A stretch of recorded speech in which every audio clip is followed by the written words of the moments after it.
సంగారెడ్డి పట్టణంలోని 21వ వార్డులో టీపీసీసీ వర్కింగ్ ప్రెసిడెంట్ జగ్గారెడ్డి ఆదేశాల మేరకు 21వ ward Congress party in charge Topaji Harish ఆధ్వర్యంలో కాంగ్రెస్ మెదక్ ఎంపీ అభ్యర్థి నీలమ్మకు మద్దతుగా బైక్ ర్యాలీ నిర్వహించిన కాంగ్రెస్ శ్రేణులు.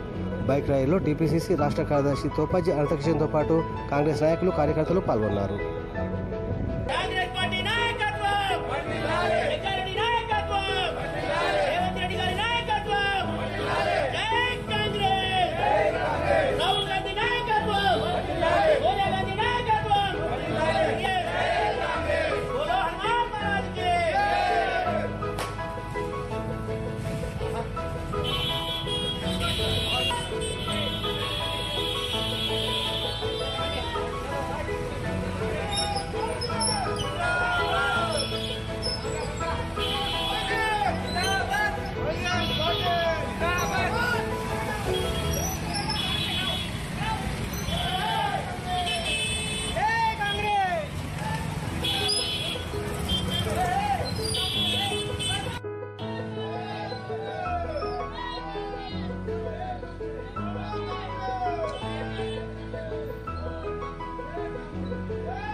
మెదక్ పార్లమెంట్ అభ్యర్థి నీలమ్మ గారికి మద్దతుగా బైక్ ర్యాలీ చేపట్టాలని చెప్పి శ్రీ తూర్పు జయప్రకాష్ రెడ్డి గారు ఆదేశించారు. కాబట్టి మా 21వ వార్డు మాధవనగర్ భవానీనగర్ బస్తీ నుంచి మా బస్తీ యువకులతోని ఈరోజు బైక్ ర్యాలీ నిర్వహించడం జరుగుతుంది.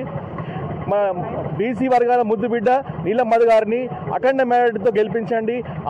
అవినీతిపరమైన పార్టీలను కానీ మద్దతు పార్టీలను కానీ గెలిపేకండి. సెక్యులర్ పార్టీ అయిన కాంగ్రెస్ పార్టీకి ఓటేసి రాహుల్ గాంధీని ప్రధానమంత్రి గారిని చేయాలని చెప్పి కోరుకుంటూ శ్రీ తూర్పు జయప్రకాష్ రెడ్డి గారి నాయకత్వం, అలాగే శ్రీ తోపాజీ అనంతకృష్ణ గారి నాయకత్వం వర్ధిల్లాలని చెప్పి కోరుకుంటున్నాను. జై